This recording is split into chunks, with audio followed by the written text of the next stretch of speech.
Bismillahirrahmanirrahim. Assalamualaikum warahmatullahi wabarakatuh. Alhamdulillah, salatu wassalamu ala rasulillah wa ba'du. Saudara-saudariku dimanapun Anda berada, hari ini kita akan berbagi tentang sunnah, tuntunan berkehidupan yang melekat pada kehidupan kita, aktivitas kita, sekalipun singkat, padat, tapi begitu bermakna. Sunnah ini didapati dalam salah satu hadis Nabi SAW yang diriwayatkan oleh sahabat Abu Hurairah radhiyallahu taala anhu. Qala Rasulullah sallallahu alaihi wasallam, al-fitratu khamsun atau khamsatun minal fitrah. Fitrah itu yaitu segala yang melekat pada kehidupan manusia, setidaknya ada 5 yang sangat bermakna. Satu, al-khitan, yaitu berkhitan. Yang kedua, al-istihdad, membersihkan rambut di sekitaran kemaluan. Kemudian yang ketiga, natful ibti, ya, yaitu mencabut atau membersihkan di bulu ketiak. Yang keempat, qasus syarib, yaitu menipiskan kumis. Dan yang kelima adalah taqlimul alfar, yaitu memotong kuku. Dari 5 hal ini kita akan mengambil satu untuk memberikan praktikal yang singkat dan mudah untuk dipahami, yaitu tentang memotong kuku.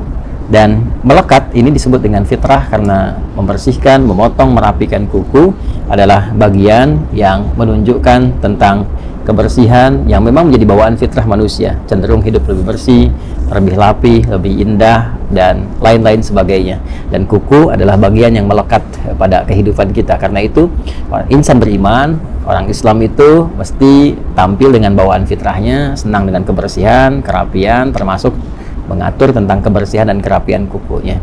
Dalam Islam diajarkan kita bagaimana cara memotong kuku yang baik. Para ulama memberikan praktikal atau tutorial singkat kepada kita, dan kita ambil salah satu di antara contoh yang disampaikan oleh para ulama terkait dengan perintah ataupun sunnah memotong kuku ini.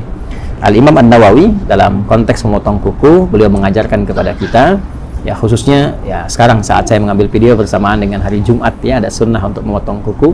Maka dari 10 jari ini yang tangan, ya, yang melekat pada tangan ataupun nanti yang ada di kaki, kita memulai dengan yang telunjuk terlebih dahulu. Ini ya, para ulama mengajarkan kita, para ulama memulai dengan telunjuk di sini, ya. Caranya kita mengambil yang telunjuk terlebih dahulu.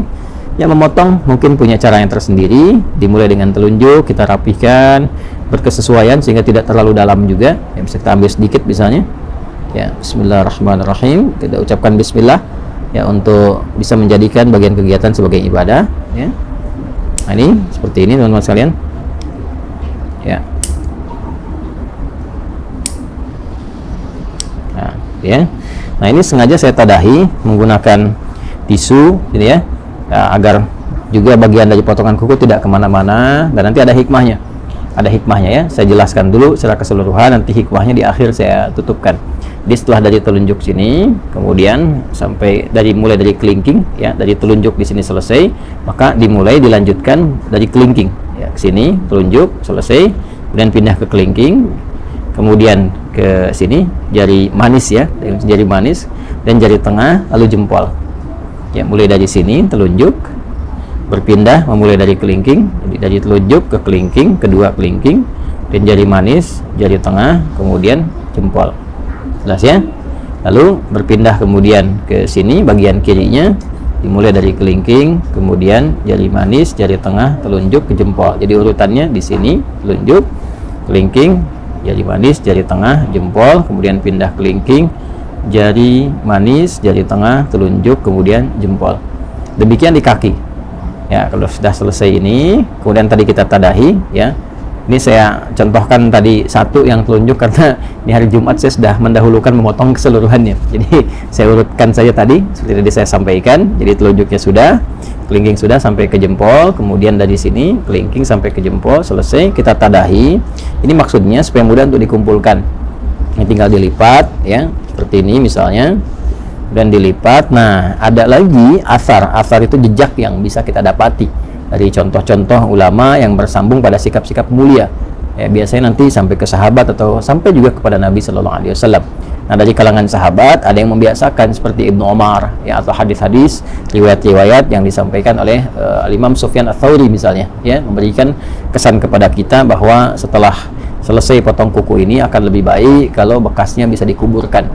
Ya, walaupun bukan kewajiban, tapi dianjurkan untuk dikuburkan seperti rambut ya ataupun kuku dengan dua tujuan. Tujuan yang pertama adalah menghormati di bagian dari tubuh kita yang telah Allah ciptakan sehingga bisa menjaga kemuliaannya.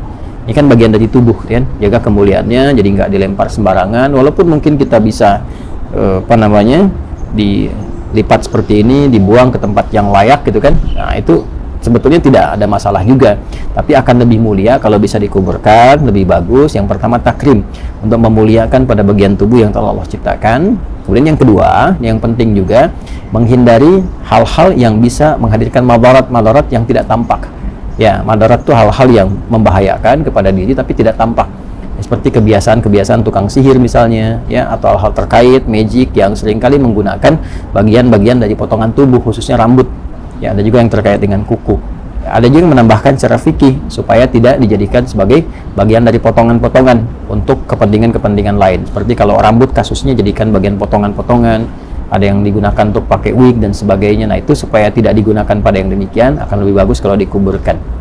Nah, itu secara singkatnya, potong kuku bagian dari fitrah. Hikmah fitrah itu menjaga kebersihan, tampil lebih rapi dan indah, dan dimulai dengan susunan yang tadi telah disampaikan, diakhiri dengan alhamdulillah, diniatkan sebagai ibadah, dan mudah-mudahan selain tampil indah, elok, rapi, juga berpahala di sisi Allah Subhanahu wa taala. Al-Hidayat. Assalamualaikum warahmatullahi wabarakatuh.